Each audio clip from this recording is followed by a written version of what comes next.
소금 장수와 산중가인, 그리고 호랑이.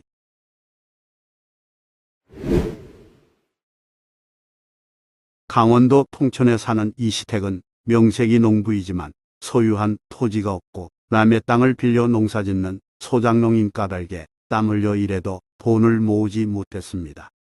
추수하여 지주에게 소작료를 주고 비싼 조세를 치르고 나면 겨울 먹을 양식이 없으므로 농한기가 되면 부업으로 소금 장사에 나서 산천을 돌아다니며 소금과 곡식을 받고 오다가 근근히 생활했습니다. 그가 소금 한 섬을 등에 지고 회양군 장양면의 깊은 상고를 찾아갔을 때의 일입니다. 그리로 가는 중에 험악하기로 유명한 장대령 고개가 있는데 소금 장수는 초행이어서 거리를 제대로 파악하지 못하고 걷다가 고개 바로 아래에 이르렀을 때 해가 저물어 당황했습니다. 오고 가는 사람도 없었습니다. 이거 큰일 났네. 이 깊은 산에서 범이라도 만나면 꼼짝없이 죽을 텐데. 이 씨는 등골에서 식은땀이 저절로 흐르는 걸 느끼며 어스름 달빛 속에 조심스레 한참 가다가 산 모퉁이에 있는 성황당을 발견했습니다. 그나마 사람 흔적이 있는 곳이라 이 씨는 반가운 마음에 재빨리 그리로 가다가 길에서 자루 하나를 보았습니다. 이렇게 깊은 산골에 웬 자루가 떨어져 있지? 소금 장수는 혼잣말로 중얼거리며 그 자루를 집어서 소금섬 위에 얹었습니다.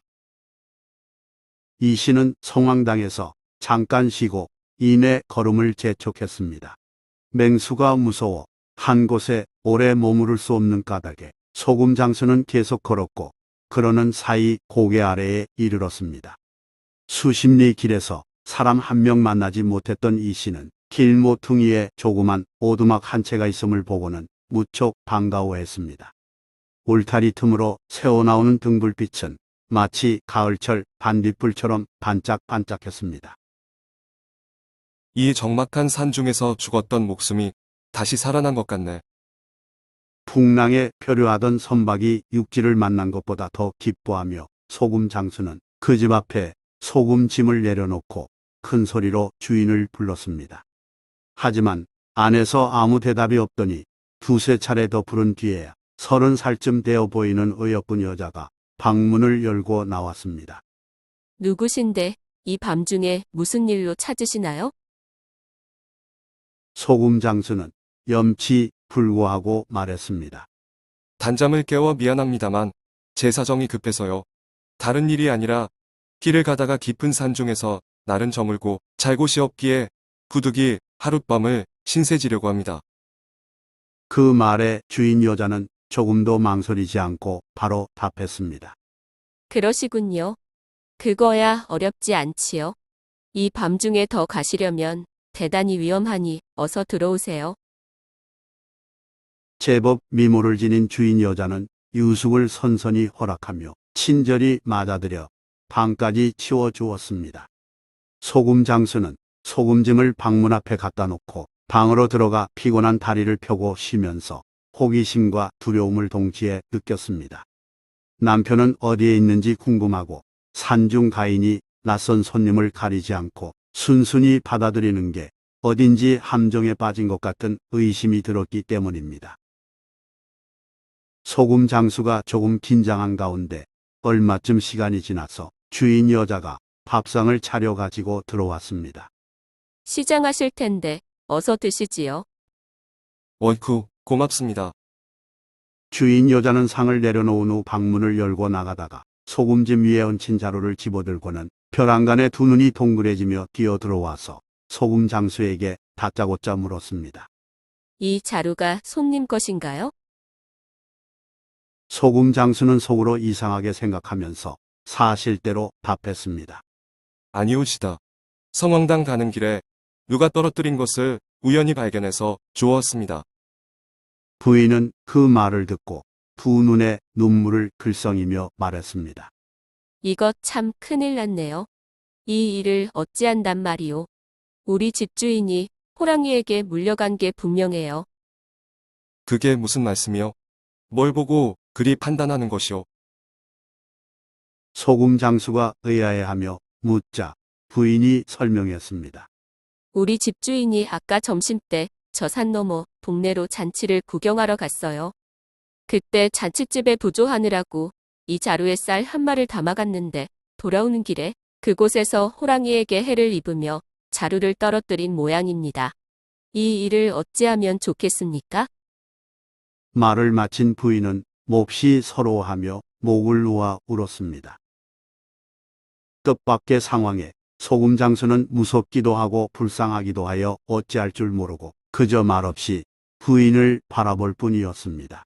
부인은 뭔가 느낀 게 있는 듯 눈물을 그치고 말했습니다. 일이 이 지경이 된 바에야 울기만 하면 무슨 소용이 있겠습니까?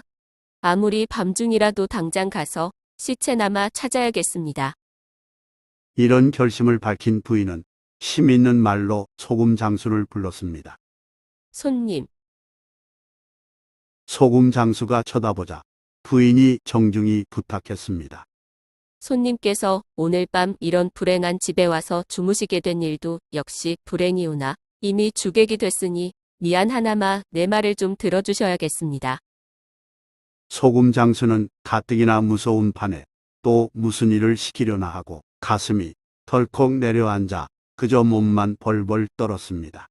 잠시 후 부인은 마당으로 나가서 쌀이나무 회에 불을 켜며 말했습니다. 손님, 어서 나와서 함께 갑시다.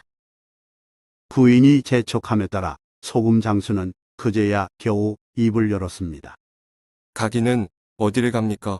이 밤중에 어디를 가요? 나는 무서워서 못 가겠습니다. 소금 장수가 거절하자 부인은 순식간에 얼굴빛이 달라지며 매서운 눈으로 노려보다가 부엌으로 뛰어갔습니다. 부인은 날이 시퍼런 식칼을 가지고 나와서 소금 장수에게 달려들며 말했습니다. 그러면 할 수 없어요. 우리 집주인의 송장도 찾지 못할 바에야 당신을 죽이고 나도 죽을 수밖에 없지요. 그 협박에 깜짝 놀란 소금 장수는 무섭다는 생각을 떨치고 부인에게 사과했습니다. 내가 잘못 생각했습니다. 댁에 와서 잠시나마 신세를 끼쳤는데 주인 댁의 불행한 일을 보고도 동정하지 않았음은 제 불찰입니다. 제발 용서해 주세요. 아무 일이라도 시키면 뭐든지 하겠습니다. 그럼 이 횃불을 들고 따라오세요.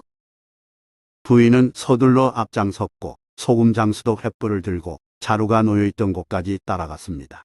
그곳에 가서 보니 과연 그 근방에서 비린내가 코를 찌르고 새빨간 핏자국이 여기저기 있었습니다. 호랑이의 발자국도 보였습니다. 그 광경을 본 부인은 흥분해서 반실성한 사람처럼 날뛰다가 핏자국을 따라 모르달에 동굴이 엉킨 숲을 헤치며 나아갔습니다. 살림 안으로 10리쯤 들어가니 바위 아래에서 몸집 큰 호랑이가 송장을 옆에 놓고 으르렁거리고 있었습니다. 부인은 남편 시신을 보자마자 거침없이 달려가서 횃불로 호랑이를 물러서게 만들고는 소금 장수에게 외쳤습니다. 당신이 횃불을 가지고 뒤에서 오겠습니까? 송장을 쥐고 앞에서 가시겠습니까? 무서워서 정신이 다 빠진 소금 장수는 얼른 답하지 못했습니다.